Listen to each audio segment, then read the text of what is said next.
Nandito po tayo ngayon para tignan, nag-inspection po kami kasama ni Governor at inikot namin, tinignan po namin yung mga damage at kung ano yung mga pangyayari. At nandito naman kami ngayon dito sa distribution center upang matiyak na maganda at sapat ang ating mga supply para ibibigay sa mga nangangailangan.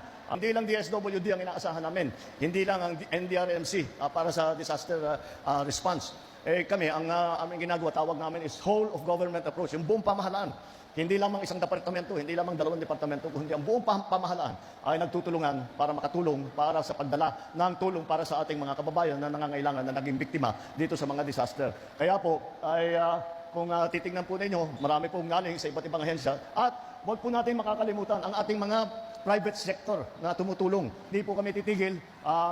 Gagawin namin, hindi po mauubos ito. Huwag kayo mag-alala.